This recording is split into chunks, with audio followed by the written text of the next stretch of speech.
Él no es polémico, solo es una persona brillante. Y eso a la gente le aterroriza.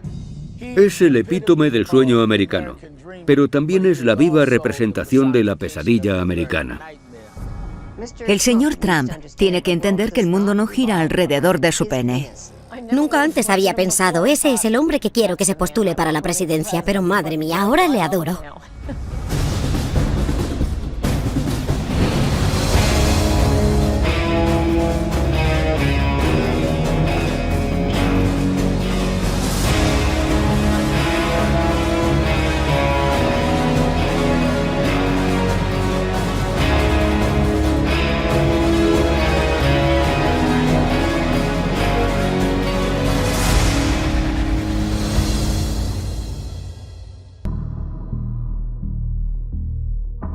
Cuando conocí a Donald Trump, estábamos en sus oficinas en el edificio Trump Tower, y lo primero que hizo fue enseñarme su despacho y me mostró todas las portadas de revistas de él mismo que tenía enmarcadas y colgadas en la pared. Debemos comprender que Donald Trump tiene una imagen muy cinemática de sí mismo. Lo que más le gusta hacer es sentarse en el sofá de su casa a ver películas y comer hamburguesas. Antes de meterse en el mercado inmobiliario, se planteó invertir en la industria cinematográfica. Me dijo que había pensado en mudarse a Hollywood para convertirse en productor de cine. Durante el tiempo que estuve con él no dejaba de hablar sobre películas o actores que le fascinaban. Un día me dijo que Clint Eastwood era la mayor estrella de cine de todos los tiempos. Y entonces me vino la imagen de Clint Eastwood apartándose el poncho por encima del hombro interpretando a El hombre sin nombre, paseando los dedos por encima de su revólver. Así es como Donald Trump se ve a sí mismo. Por eso, entrecierra los ojos. Creo que ha practicado la mirada de Clint Eastwood 1.000.000 de veces frente al espejo. Y se imagina a sí mismo llevando a cabo el rodaje de una película producida por Trump, dirigida por Trump y escrita por Trump. Se titularía La vida de Trump.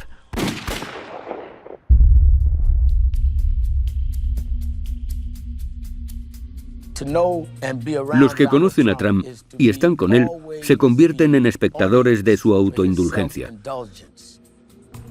Una vez viajé en helicóptero con Don King y Donald Trump y fue algo surrealista,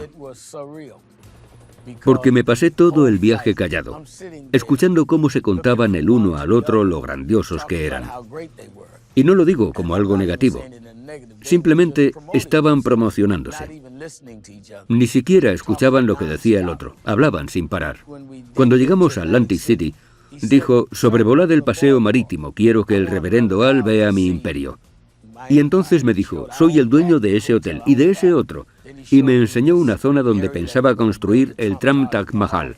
Junto al paseo había una zona subdesarrollada, mayoritariamente ocupada por afroamericanos, y le pregunté, ¿y qué impacto tendrá eso en sus vidas? No respondió a la pregunta, lo único que hacía era fanfarronear y hablar. Recuerdo cuando empezó a ser muy conocido dentro del movimiento Birther. Él insistía en que Barack Obama había nacido en Kenia, con lo cual no estaba cualificado para ser presidente, porque según la Constitución, para serlo debe ser ciudadano estadounidense y haber nacido en el país. Donald Trump decía, no solo es extranjero, sino que es africano, no tiene derecho. Al final tuvimos una reunión con él en su despacho. Me dijo, no soy racista, simplemente tengo dudas sobre el presidente. Le pregunté, ¿qué dudas? Ya han demostrado claramente que nació en Hawái. Han presentado el certificado de nacimiento. No me lo creo, no podemos comprobar su autenticidad. ¿Comprobar su autenticidad? Le dije, señor Trump, usted está jugando con esta idea de que es diferente a nosotros y de que es africano. No ha hecho otra cosa más que divulgar acusaciones infundadas y gratuitas contra el presidente. Pero al final te das cuenta, así es Trump. Y siempre que te encuentres con él vas a recibir el mismo mensaje contradictorio. Por un lado, para algunos de sus simpatizantes, es el epítome del sueño americano. Pero también es la personificación de la pesadilla americana, porque es un tío que tiene todo el dinero del mundo, que puede hacer todo lo que quiera, pero no deja de atacar a los demás y es un resentido. Es como Archie Bunker de la serie All in the Family, pero con miles de millones de dólares. 1, 2, 3.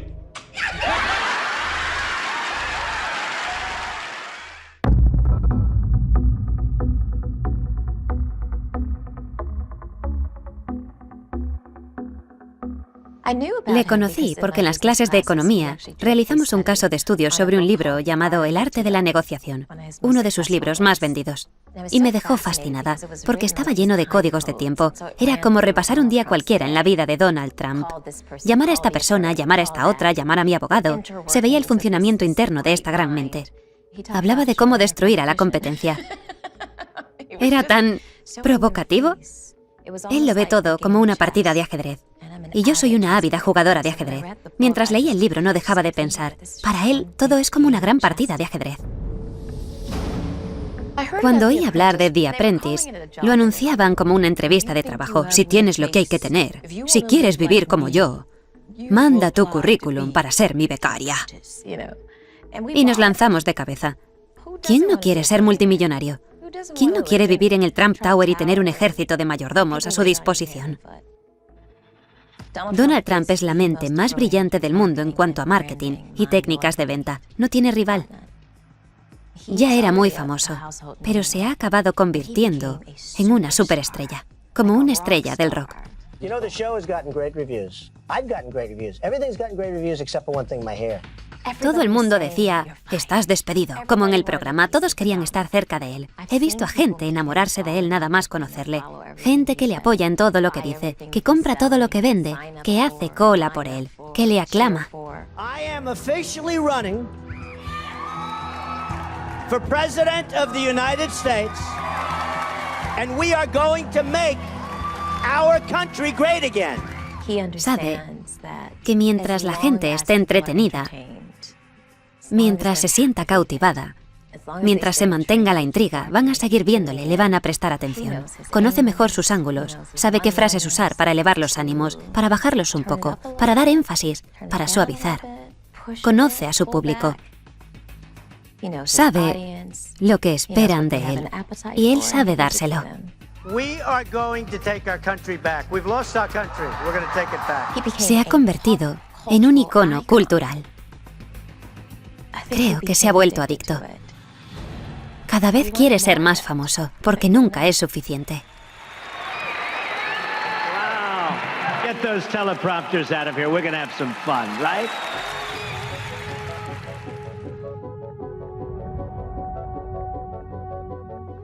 Mira, esta es una de mis posesiones más valiosas. De hecho, la guardo bajo llave.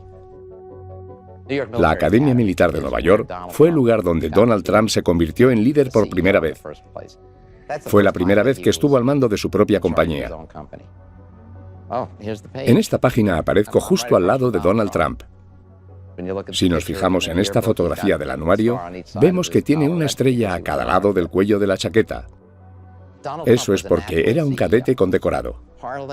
Donald Trump es un líder nato. Aprovechaba su sonrisa y encanto natural para llevarse bien con todo el mundo, y parecía que caía muy bien a todos. Con 17 años ya tenía a 40 cadetes bajo su mando. Era mi capitán, así que le conocí bastante bien. Donald era un chico algo rebelde y necesitaba aprender a canalizar esa rebeldía.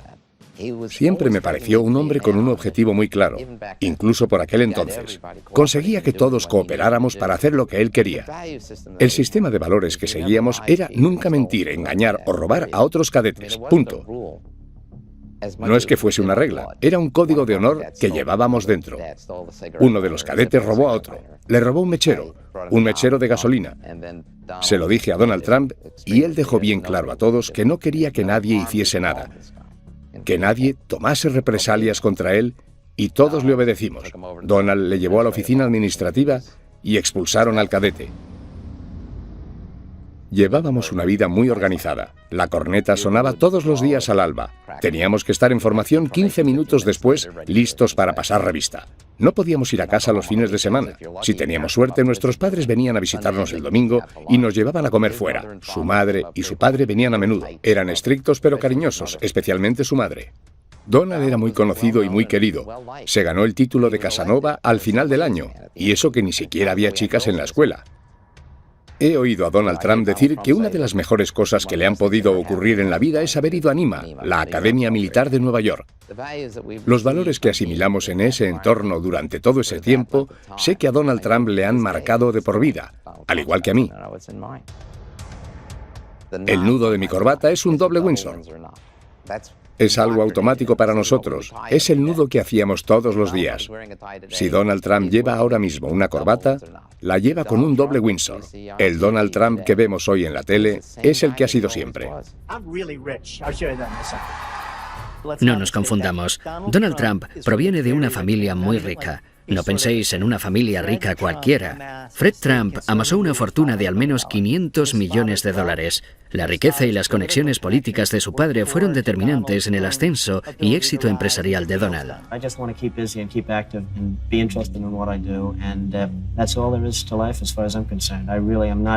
Looking to make tremendous amounts of money. I'm looking to enjoy my life, and if that happens to go with it, that's fabulous.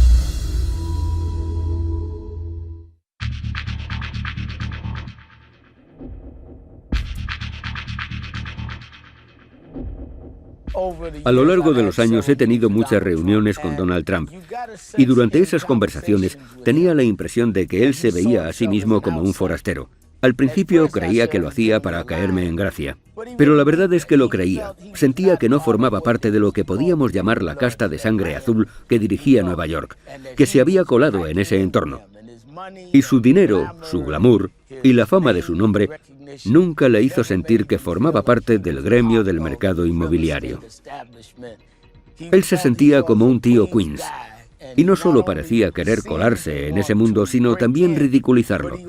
Quería rebautizar todos los edificios con el nombre de Trump.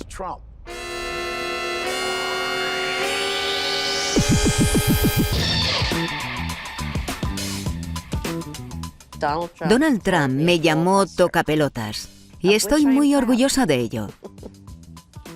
Soy una auténtica neoyorquina, de los pies a la cabeza, nacida y criada aquí.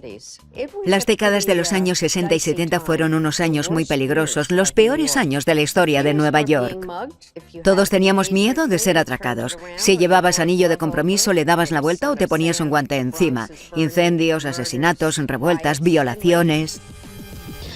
Donald Trump fue uno de los primeros en aprovecharse de Nueva York cuando estaba de capa caída, aunque de una forma positiva.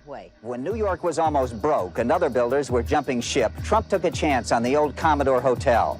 Él entendió que Nueva York tenía problemas o que la cosa estaba a punto de cambiar y se lanzó de cabeza para aprovechar la oportunidad y hacer negocios. Entonces vino al West Side y se encontró con su propio Waterloo. Trump's flashiest project is still on the drawing board. He and architect Helmut Jahn want to build a giant complex of offices, apartments and shops on a 13-block site along the Hudson River. Quería construir un muro de 20 metros a lo largo de West Side, en el cual debajo habría un aparcamiento de 9.000 plazas, un centro comercial de 185.000 metros cuadrados, sobre el cual se erigía un edificio de 150 pisos, el edificio más alto del mundo, flanqueado por otros 6 edificios que también estarían entre los más altos del mundo. Habría diezmado por completo toda la economía en varios kilómetros a la redonda, no solo en el West Side. Trump era una figura muy influyente en esa época. Pidió al ayuntamiento que hiciese modificaciones en las leyes medioambientales y consiguió ponerlas en marcha.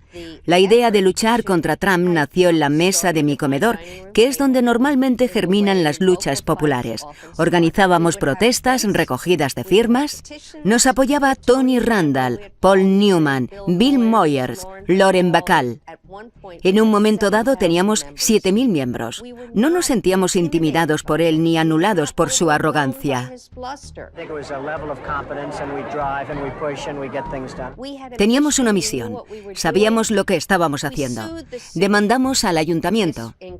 Para ello, tuvimos que reunirnos con el gran Donald, que era tan arrogante como cabía esperar.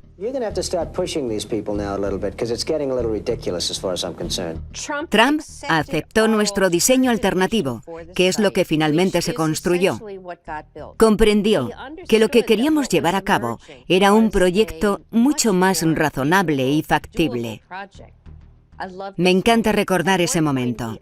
En un momento dado, reculó y dijo: «Creo que habéis mejorado este proyecto».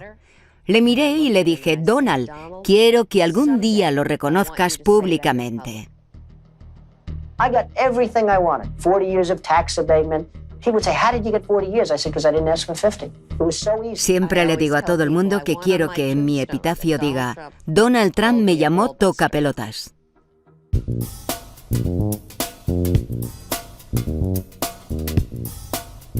A los 21 me aceptaron en la Facultad de Medicina Cornell. Así que me asenté en Nueva York, en Manhattan, en 1967, en el llamado East Village. Sentía que el East Village era perfecto para un rebelde como yo, porque era una zona donde vivían muchos rebeldes, mucha gente que luchaba contra el Estado y la clase dirigente. Donald Trump quería construir en la zona de casas bajas del Soho una torre de apartamentos disfrazada de hotel para evitar las leyes urbanísticas, cuando en realidad iba a ser un edificio residencial, lo cual está prohibido. Creía que la gente del Soho éramos paletos y que podía aprovecharse de nosotros. Lo siento, Donald, si hay algún paleto aquí eres tú porque no tenías ni idea de dónde te estabas metiendo.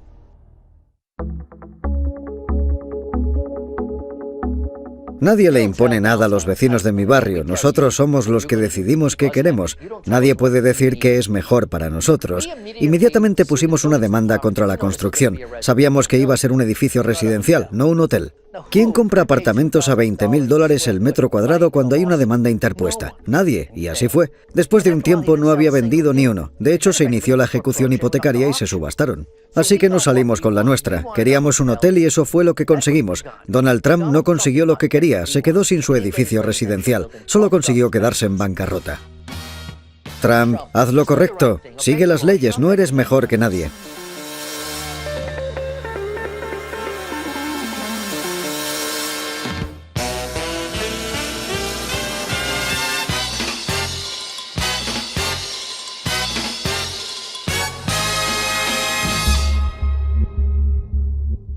Siempre he sido abogada de derechos civiles, defensora de los derechos de las mujeres, abogada de las minorías que se han visto despojadas y privadas de sus derechos y que no han disfrutado de la igualdad de oportunidades en este país. Hemos defendido los derechos de las mujeres y de las minorías cuando hacerlo era algo muy impopular y controvertido, y sigue siéndolo en muchos aspectos.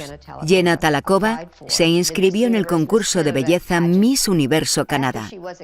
Después de ser aceptada, el comité del concurso decidió expulsarla de la competición basándose en un requisito que debían cumplir las participantes: haber nacido mujer. Do you identify as trans or as a woman? To me, I am a woman. I've always been a woman. Habían violado los derechos de Jenna. Decidimos dar una rueda de prensa para dirigirnos a Donald Trump, que era el dueño del concurso, para poner fin de una vez por todas a esta discriminación tan flagrante. Have you met Donald Trump? Not yet.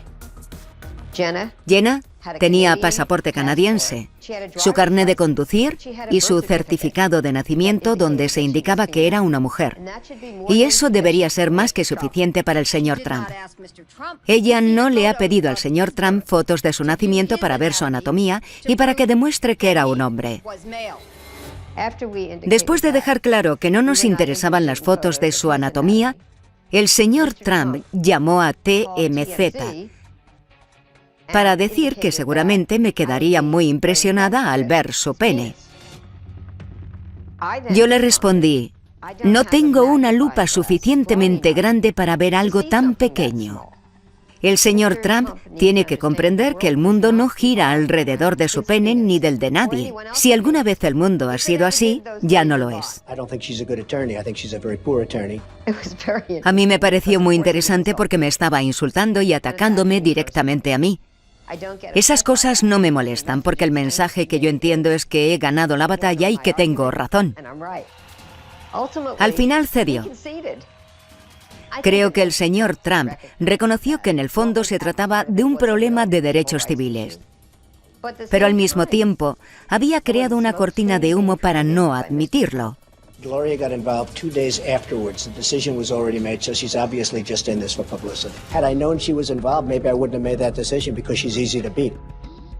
Pero lo irónico de todo esto es que un año o dos después fuimos al canal Fox News y de pronto entró el señor Trump en la sala de espera donde estábamos sentados.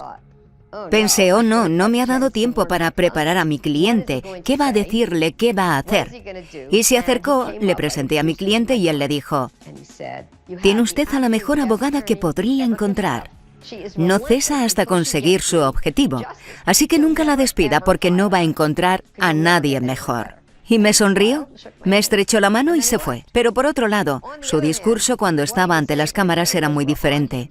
A lo mejor el verdadero Donald Trump es una mezcla de esas dos personalidades.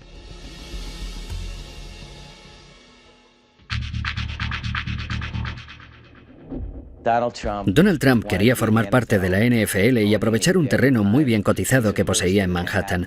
Donald pensó, a la NFL le vendría bien tener otro equipo en Nueva York, especialmente si jugase en Manhattan. La NFL no invitaba a Donald a entrar. La dirección de la NFL resistía sus esfuerzos de entrar en ese exclusivo club. En 1983 estaba a punto de inaugurarse una nueva liga de fútbol americano, la United States Football League. Donald tenía un juguete nuevo, un equipo de fútbol americano profesional. We now have strong ownership. The NFL, when it was most successful, had 6 teams. At its zenith, at its highest point, they had 6 teams. That's the number of teams that we should have. No hacía falta rebuscar mucho para darse cuenta de que tenía otros intereses, sus propios intereses. El objetivo de la USFL era jugar la liga durante la primavera, cuando era la única liga en funcionamiento, cuando no se juegan otros partidos de fútbol americano. Él irrumpió en la escena diciendo, si Dios quisiese que el fútbol se jugase en primavera, no habríamos inventado el béisbol. My attitude has always been the spring was a wasteland, and I came into this league on the basis and predicated on the fact that I thought the league would move to the fall, and they have. En los 80 solo había 3 cadenas y las 3 estaban ligadas a la NFL. La USFL había decidido trasladarse al otoño. Ninguna de las cadenas quería trabajar con ella, los estadios no estaban disponibles, ya no les quedaba dinero. Según se calculó, habían perdido unos $200 millones. Trump metió a la USFL en una demanda contra la NFL por haber violado los tratados antimonopolio. Based on what everybody tells me, based on common sense of the law, there is virtually no chance that we can lose this lawsuit.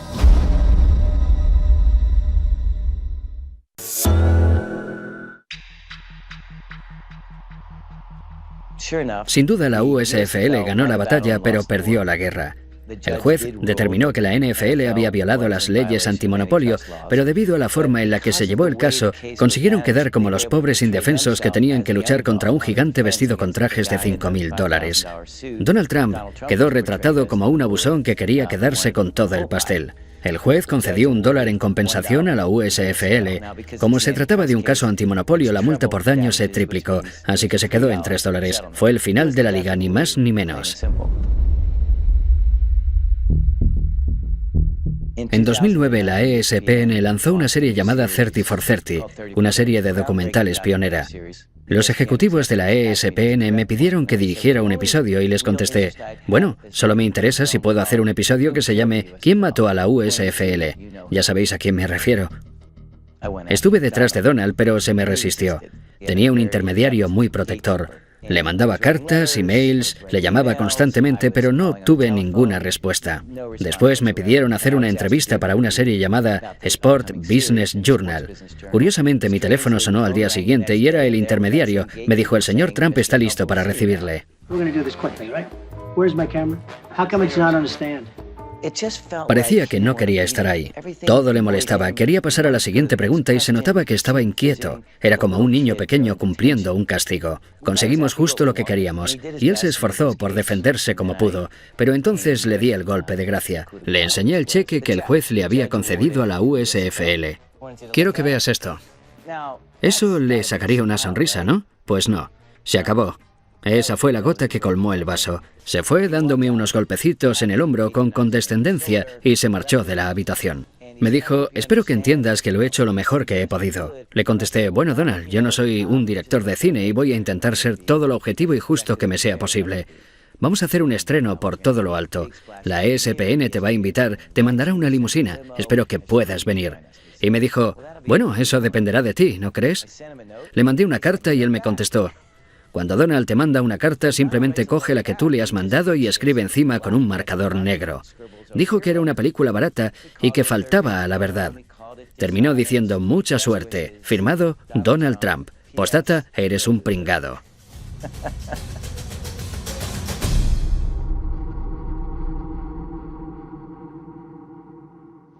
No iba a vivir en una vivienda de protección toda mi vida. Y lo sabía porque mi madre nos permitía soñar, explorar y usar nuestra imaginación. A pesar de toda mi educación, la primera escuela en la que me gradué fue en la de la vida. Aprendí muy pronto que el mundo era duro. y que tenía que ser más dura para sobrevivir.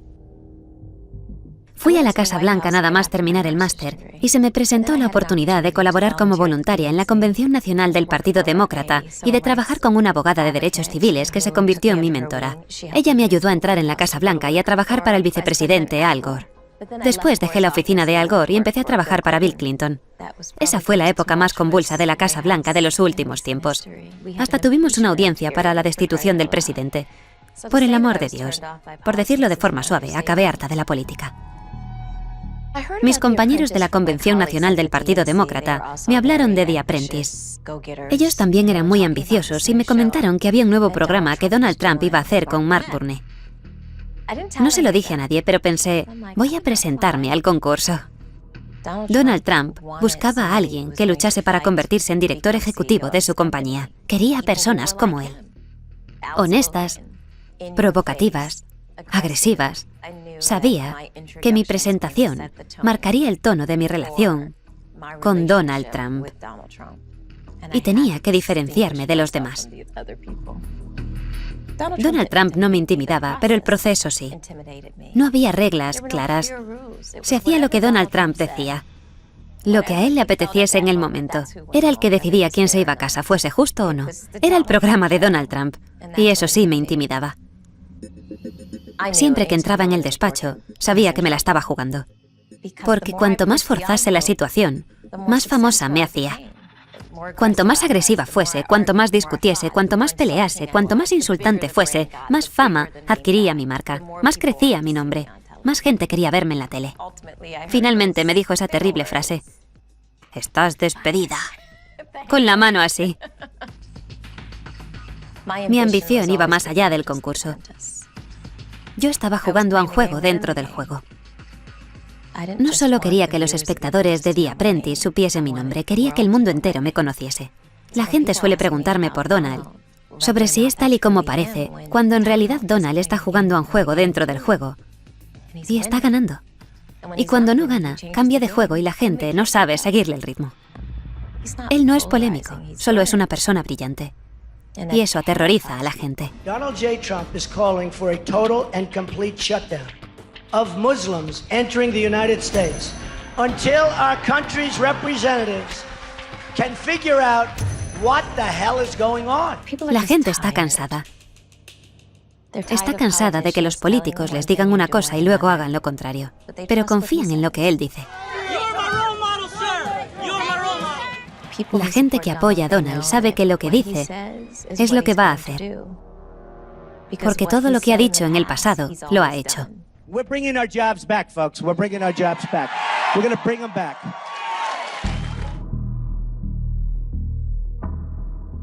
Trump es la estrella de carne y hueso que estábamos esperando. Cuando veo a Donald Trump, veo muchas más cosas y a mucha gente le pasa lo mismo. Pero desde que empezó a postularse para la presidencia, le he visto desde un prisma completamente nuevo. No imaginaba que pudiese convertirse en un candidato serio hasta que dio el discurso de los violadores mexicanos. When Mexico sends its people, they're not sending their best. They're not sending you. They're not sending you. They're sending people that have lots of problems. And they're bringing those problems with us. They're bringing drugs, they're bringing crime, they're rapists, and some, I assume, are good people. Eso no formaba parte del discurso que llevaba preparado, eso le salió del corazón. Yo sabía que en cuanto un candidato empezase a anteponer los intereses de Estados Unidos a los de los extranjeros y a los de algunos plutócratas, ascendería meteóricamente en los sondeos. Llevo mucho tiempo rogándoles a los candidatos presidenciales republicanos, literalmente rogándoles, que incluyan el problema de la inmigración, y nunca me han hecho caso. De repente Trump vio una entrevista que me hizo Jorge Ramos e inmediatamente pidió que le llevasen una copia de mi libro Adiós América. El principal tema que trato son las violaciones por parte de mexicanos. 2 semanas más tarde, cuando estaba dando el discurso presentando su candidatura, se salió del guión y empezó a hablar de los delincuentes, traficantes de drogas y violadores que México nos envía. This is hate language. This will incite violence not only against Mexican Americans, Mexicans, but also against migrants. Y cuando una semana más tarde vi que no se había retractado después de todo el escándalo, pensé, aquí está, es el candidato que estaba esperando. It's not about me, it's about you, believe me. This is a movement.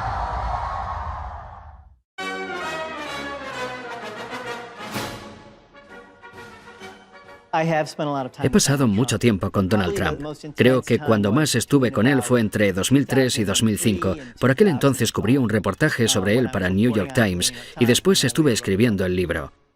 Trump Nation habla de cómo el autobombo le da ventaja, a menudo a costa de mentir sobre sus logros reales, y de cómo estampar su nombre sobre todo tipo de objetos, desde vodka hasta colchones, pasando por ropa interior y rascacielos, es una señal de éxito.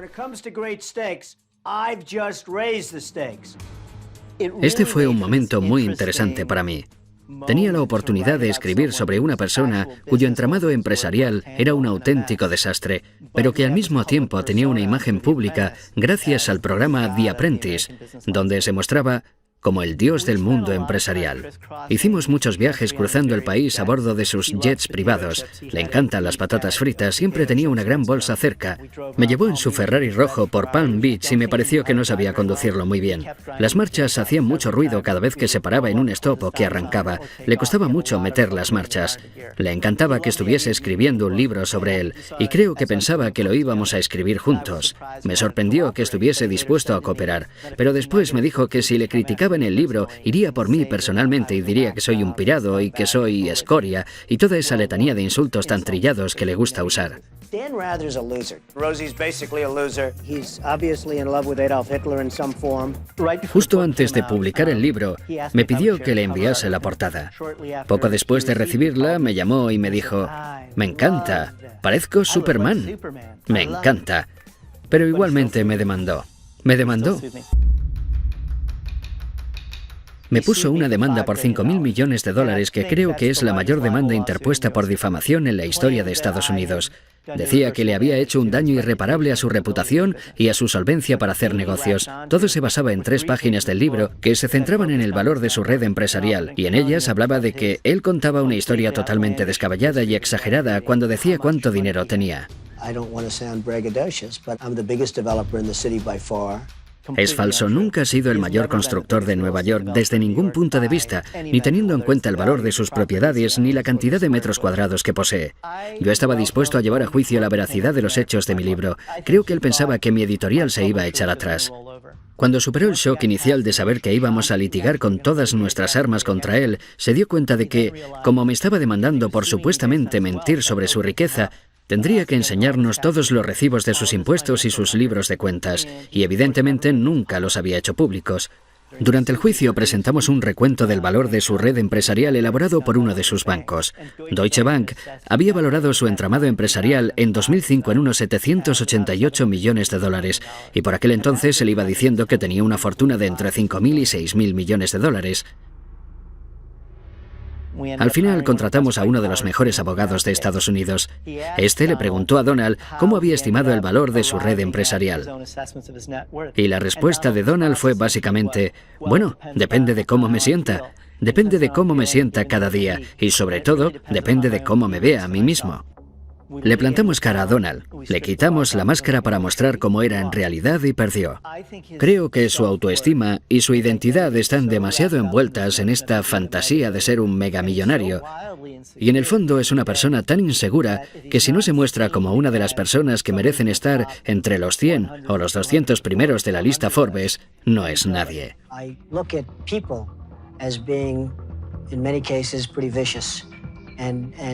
Unless you're going to have a certain way, you're going to be eaten alive.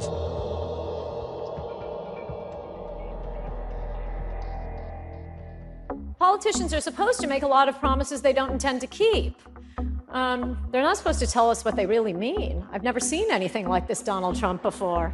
Nadie, salvo un multimillonario excéntrico que ama a Estados Unidos, podría hacer lo que él está haciendo. Porque sus contribuyentes le dirían, no, ese no es nuestro mensaje. Demuestra tener mucho carácter porque está dispuesto a perder dinero, a perder amigos en su mismo vecindario. No está tomando una decisión muy popular.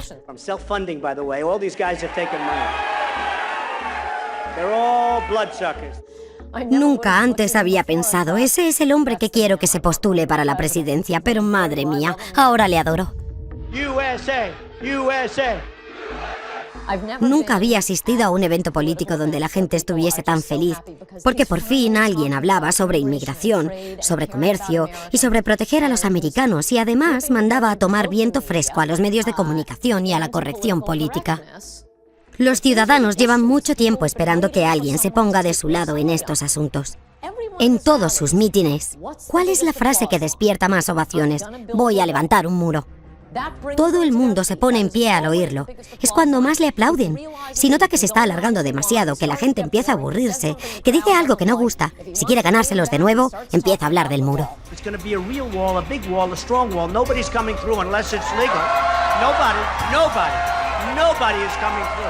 Y los medios de comunicación no quieren hablar de estos temas, simplemente dicen, ¿por qué gusta tanto? No lo entendemos. Pues hablad de los problemas reales. La candidatura de Donald Trump se basa en el colapso del sueño americano. Y no hablo del típico cliché, ni siquiera me refiero exclusivamente al aspecto económico. Tener un trabajo es importante, el respeto por uno mismo es importante. Preocuparnos por nuestra familia, por nuestra ciudad, por nuestro país, en lugar de preocuparnos por el resto del mundo. Es totalmente imperdonable que ningún partido defienda todo esto. Y Trump ha llegado diciendo, voy a poner a los Estados Unidos en primer lugar. ¿Esa es su idea revolucionaria? ¿Y nadie es capaz de competir contra él?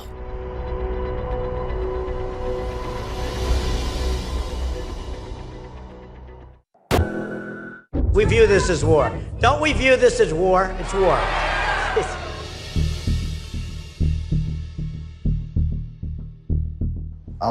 Gran parte del pueblo estadounidense está muy enfadado. No dejan de mandar representantes a Washington para que cambien las cosas, pero nada cambia. Y la cosa va cada vez peor. Y a menos que alguien luche por ellos, nada va a cambiar. Estados Unidos es ahora igual que la Roma antigua.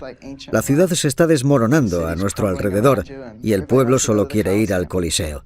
Estamos en ese punto y Donald Trump resulta que lo ha comprendido. Muchos dicen que tiene que cambiar esa actitud y tiene que empezar a comportarse como un presidente. Pero lo cierto es que estamos siendo testigos de un combate de lucha libre y si no sabes comunicarte con el público de la lucha libre, no vas a llegar a ninguna parte. Da igual lo lógicos que sean tus argumentos. The world laughs at us. They won't be laughing if I'm president. Creo que el objetivo final de Donald Trump, cuando empezó a postularse para presidente, era desarrollar y afianzar influencias políticas y ganar más poder. Y creo que en algún momento, al ver todas esas masas y toda esa gente apoyándole, empezó a pensar, puedo ganar estas elecciones. Pero en el fondo no estoy convencido de que quiera ser presidente. Creo que si un día se despertase y tuviese que dirigir el país, para él sería una auténtica pesadilla, porque ni siquiera sabe dirigir su negocio correctamente. No es un buen director, pero es un promotor excepcional, y no tiene que dirigir nada mientras que sea capaz de seguir jugando con humo y espejos. Y él sabe jugar con ellos mejor que nadie que yo conozca.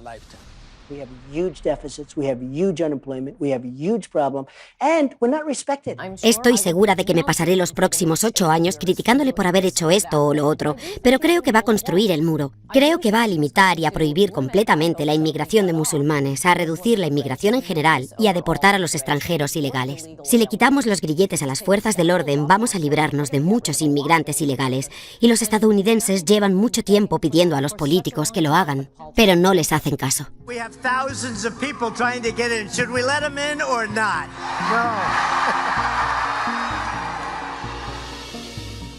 No me importa cuántas propiedades lleven su nombre. Dios le bendiga, que se haga todo lo rico que pueda. Pero las demás personas también tienen sus derechos. Cuando ataca a las minorías o a las mujeres a las que se les ha denegado sus derechos, da a entender muchas cosas sobre sí mismo. Sobre lo que está dispuesto a hacer, cómo está dispuesto a hacerlo y el tipo de persona que él cree que es. Puede que nos parezca divertido, pero debemos recordar que quien se siente en la Casa Blanca va a tomar decisiones cruciales para todos, y eso ya no es cosa de risa. Irónicamente, lo que me asusta de Donald Trump es lo mismo que le asusta al Partido Republicano. ¿Cómo volveremos a controlar todo esto? ¿Hasta cuándo va a durar? y hacia dónde nos lleva. Me recuerda a cuando de niño me llevaban a la montaña rusa de Coney Island porque no sabía dónde iba a terminar el viaje. Solamente rezaba para que terminase y que el vagón no se saliese de los raíles.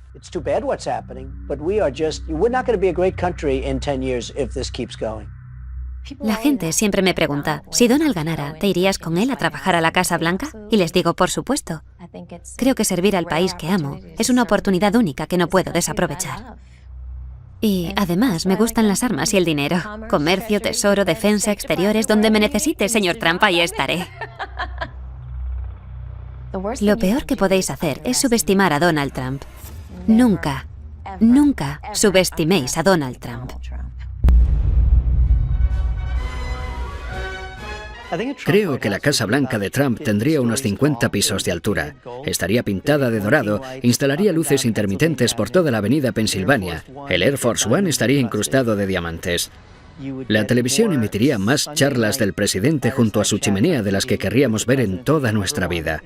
Aparte de eso, puede ser un buen presidente, pero cualquiera que piense que Donald Trump va a desaparecer está tremendamente equivocado.